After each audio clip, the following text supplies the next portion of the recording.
Hello and welcome to another stupid video of mine. Today I woke up with the excellent idea to once again be in 3 states at once, this time Massachusetts, Connecticut, and Rhode Island. But before I do that, I have decided to do something extra. Visit the northeasternmost corner of Connecticut. This is as northeast as it is possible to get in Connecticut. I am on this street called High Street in Lord only knows what town, near Webster, Massachusetts. So I am in Massachusetts right now, but not for long, because this marker here marks the boundary between Massachusetts on this side and Connecticut on that side. So now I'm in Connecticut, but I'm not at the corner yet. The northeastern corner of Connecticut is in those woods somewhere, so it's kind of up to me to find it.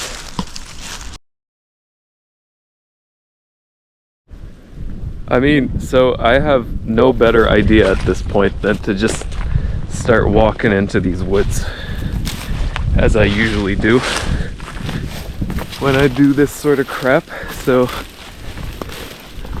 I really have no better idea of how to do this. So that's exactly what I'm doing now. Just making my way through the brush.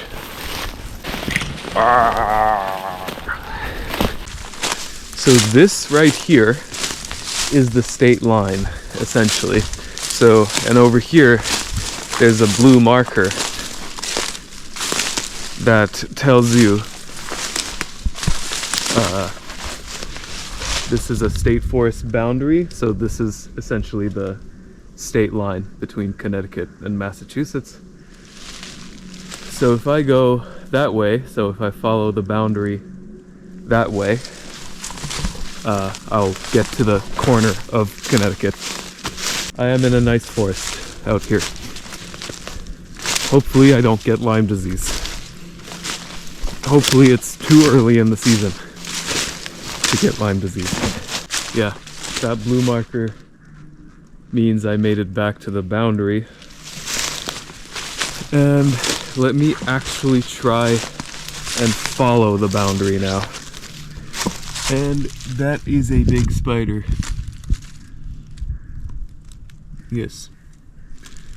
Very cool spider, if you can see him. Anyhow, I continue. Oh! There it is. I think I found it.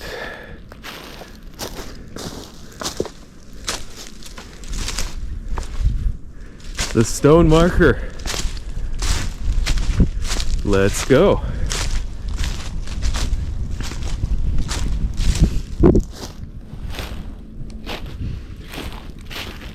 Yep, this is it.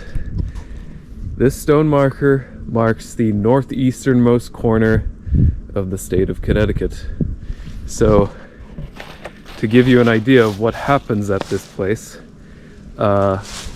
the Connecticut state boundary with Massachusetts kind of comes from that way, which is south.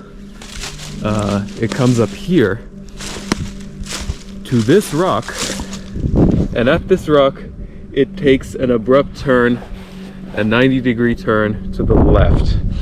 So then the boundary starts heading west. So this is how the boundary continues that way. So Connecticut is basically this square, like this 90-degree area you see is Connecticut, and the rest of the 270 degrees from this point of view is all Massachusetts. So from there if I pan like 270 degrees. All of this is Massachusetts.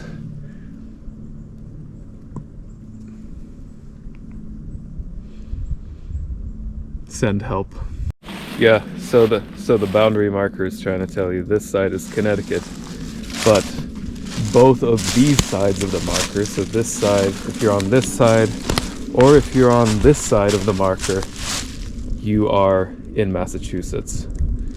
And this side just says 1906, which is probably the year this marker was put in here. And yeah, over here it says Connecticut.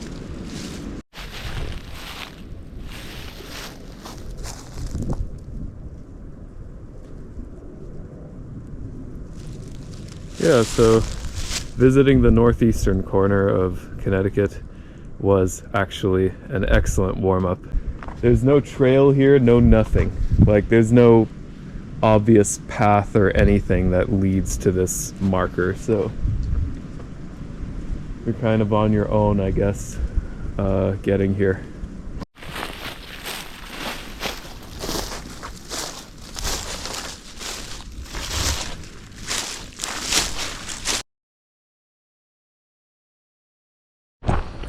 Okay, so at this moment in time, I am in beautiful East Thompson, Connecticut, about to hike the Airline State Park Trail to be in 3 states at once: Rhode Island, Connecticut, and Massachusetts.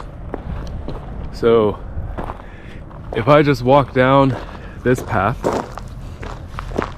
and turn right, supposedly I will get to that point. Very good. Very excellent. Several poor decisions in life have led me to this point. A quick note about the previous place I visited, by the way, the northeasternmost point of Connecticut. As I was waiting in line at the Dunkin' Donuts in Douglas, Massachusetts, I realized that there was a tick crawling on me, so I promptly flicked it out of the car. Just warning you, it's a little bit ticky around here, even in March. So yeah, just keep that in mind as you trudge through the underbrush in order to make it to the extreme northeast corner of Connecticut, which is a feat that I would not recommend doing unless you are really interested in doing just that. And this is what appears to be an old bridge over. This used to be a railroad, I think, which is now a trail. But yeah, I think this is basically a disused right-of-way for a railroad. So at this sign right here,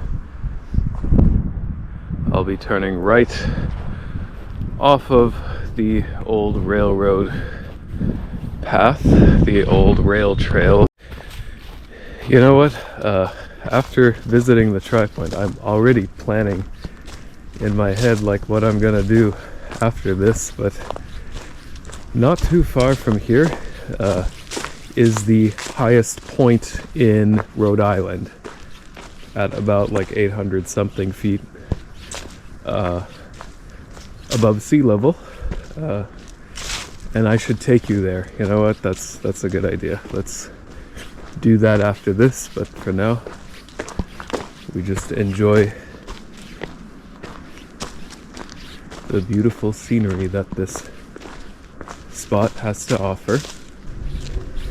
And it's towards the end of March now, so I would imagine if there are any bears in this area, they would start to kind of wake up this time of year. So I'm excited for that. Okay, now I'm faced with a junction. I think I want to go up the hill to the left. So I'm gonna do exactly that. And this is where we have some uphill. So we have some elevation gain to do on this trail to get to the tri-point. So I'll be doing that at this moment in time. Hello, elevation gain, my old friend. I have come to talk to you again. Final stretch of uphill. There's quite some prominence to this hill. Like, let me demonstrate that by turning around.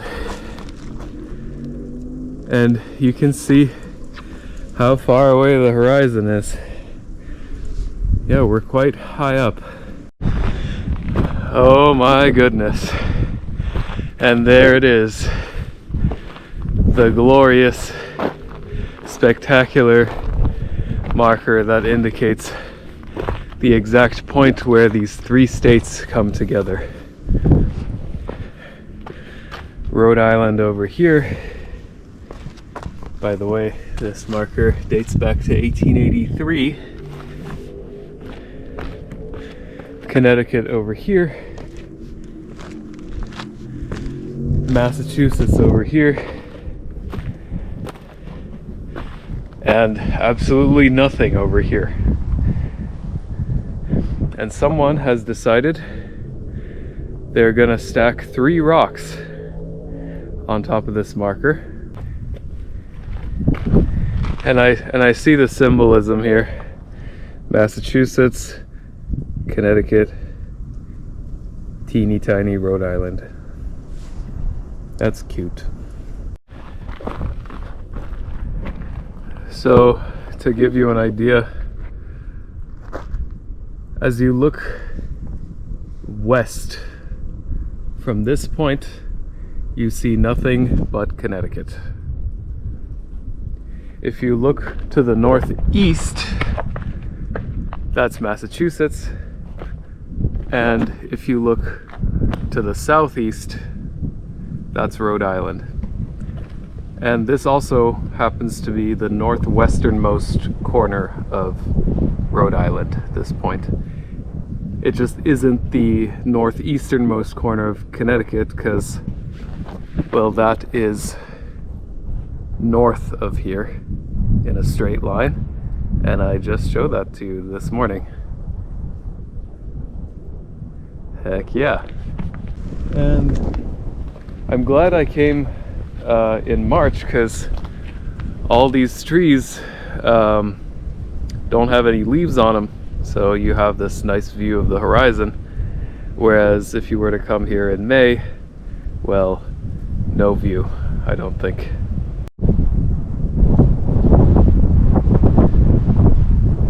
And it makes me happy to do stuff like this.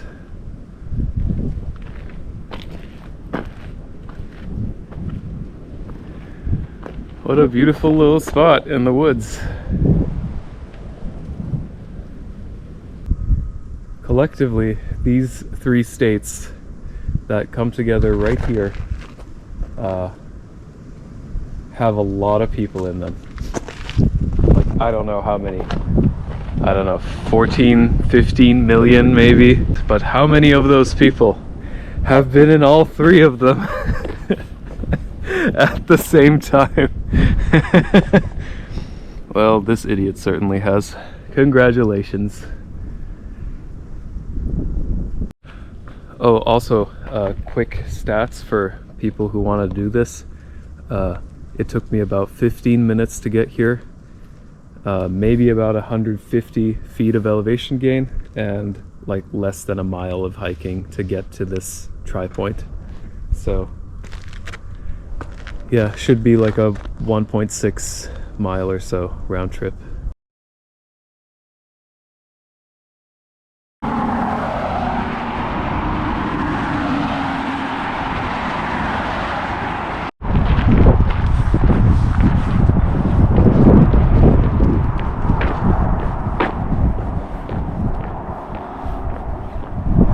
Well, I just crossed Rhode Island State Highway 101 without dying. All in an effort to visit the highest point in the state of Rhode Island, Drymouth Hill, at an elevation of 812 feet.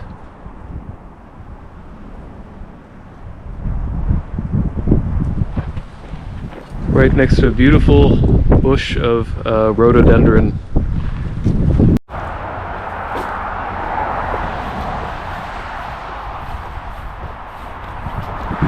So yeah, you can see these helpful signs pointing you towards Drymouth Hill, the highest hill in Rhode Island. And I am in the town of Foster, Rhode Island, very, very close to the Connecticut state line. So yeah, this is it. This is as high as Rhode Island is ever gonna get. 812 feet above sea level. And it's at the end of this short trail off of Highway 101, which is right over there. I just crossed it. There's a small parking area, a pull-off area on the other side. So if you're gonna do this, definitely be very careful when you're crossing the road. It is a relatively busy highway, so anyhow.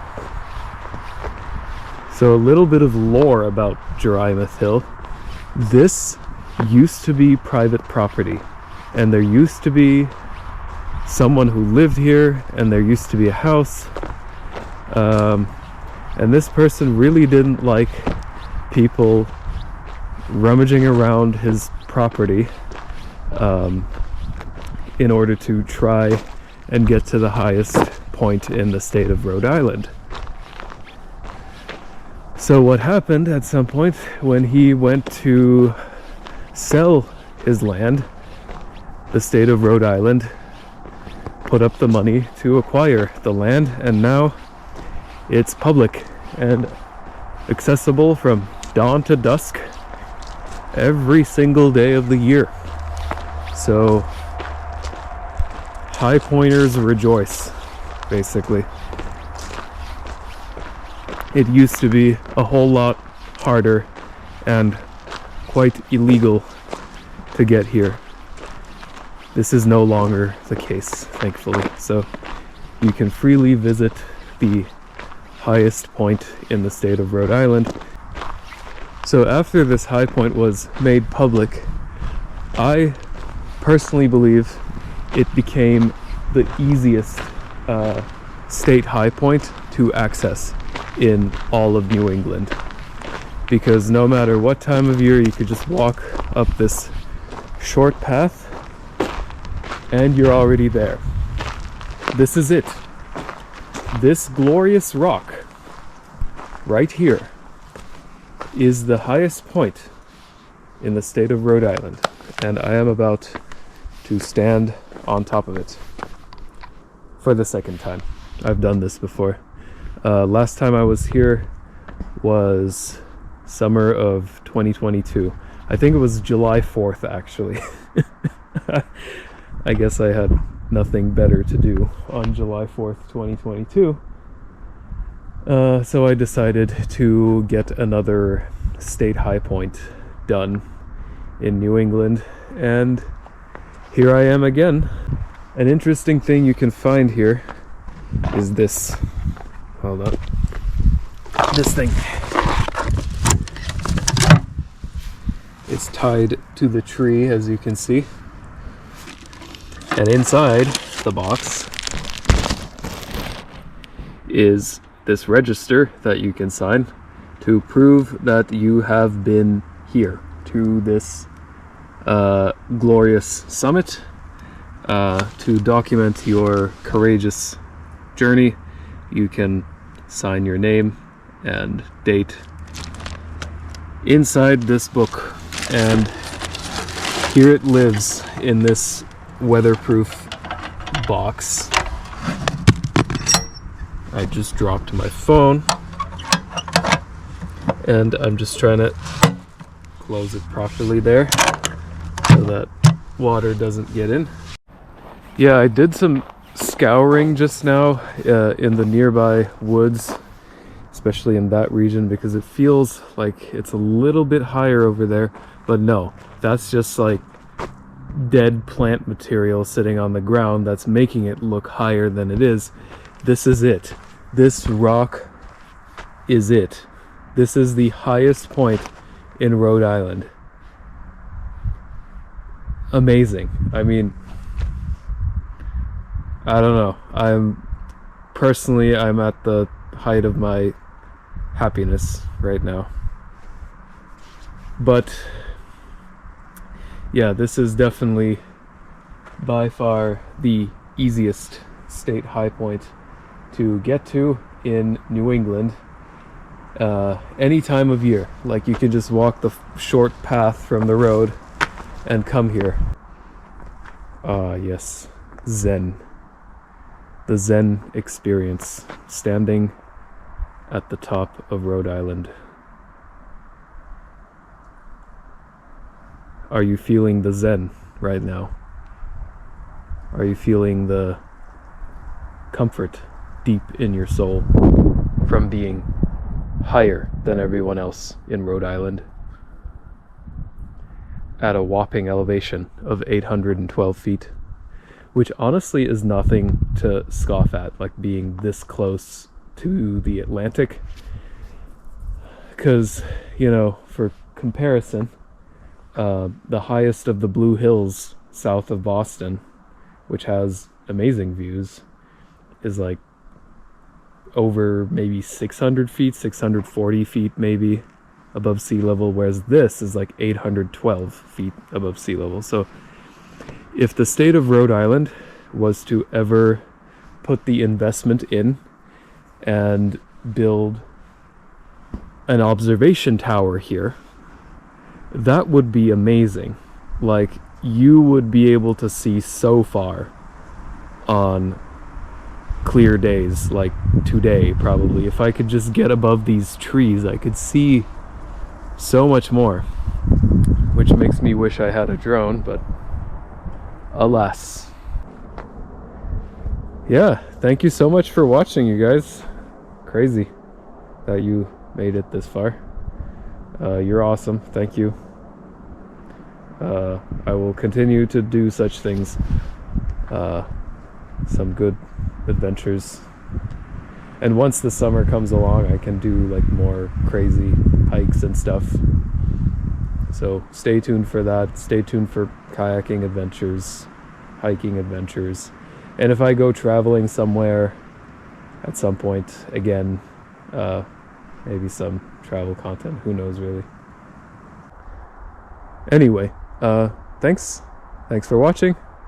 Thanks for watching. Thanks. Thanks for watching. Thanks for watching. Thanks for watching. Watch content. Consume. Consume content.